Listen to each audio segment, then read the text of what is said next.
देखो, बाज़ मरतबा क्या हमारी ज़िंदगी का रूटीन है कि हमारा साल भर का टाइम हमारे अपने कमाने खाने में, अपनी ज़िंदगी की ज़रूरतों में गुजर जाता है, पता भी नहीं चलता। कब सुबह हो गई, कब शाम हो गई, कब दोपहर हो गई, कब रात हो गई। हमारी ज़िंदगी का पूरा रूटीन क्या है? सेट है। हम सबसे पहले अपने कामों में ये तय करें कि हमारे कौन से काम बहुत ज़्यादा ज़रूरी हैं जिनको हमें करना है, और कौन से काम ऐसे हैं जो कि बहुत ज़्यादा ज़रूरी नहीं है। अगर हम उनको आगे पीछे भी कर देंगे तो कोई नुकसान हमारा होने वाला नहीं है। उन कामों की एक लिस्ट बनाएं। जो काम बहुत ज़्यादा अहम और ज़रूरी है उनके लिए वक्त तय करें। सबसे बड़ा आलमिया हमारी अपनी कौम का वक्त की नाकदरी है। हम वक्त का सही इस्तेमाल नहीं करते हैं। वक्त हमारा लायानी में, फजूल चीज़ों में, फजूल बातों में, मोबाइलों में, गपशप करने में, चौराहों पर बैठने में, इधर उधर घूमने में हमारी कौम के बच्चों का वक्त बर्बाद हो रहा है, वक्त खराब हो रहा है।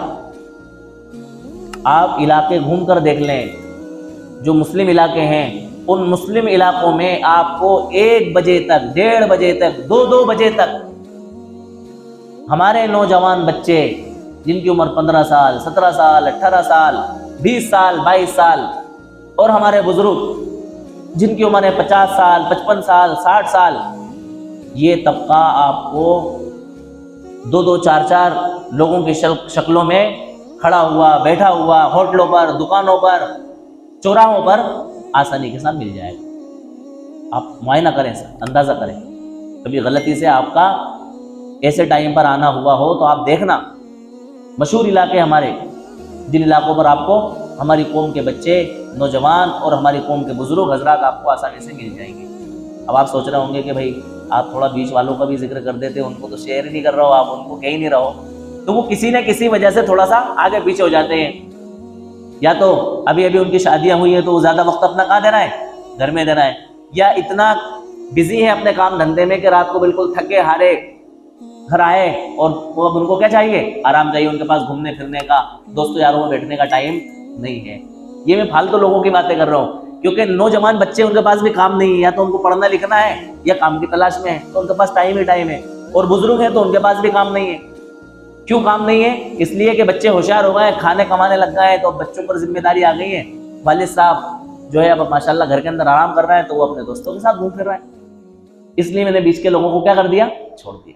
ये हमारी कौम का अफसोसनाक अलमिया है जो मैं आपके सामने जिक्र कर रहा हूँ। आप घरों के इलाके में चले जाओ, 10 बजे के बाद आपको वहां, मैं समझ रहा हूँ, घर के बाहर की लाइट भी चालू नहीं मिलेगी।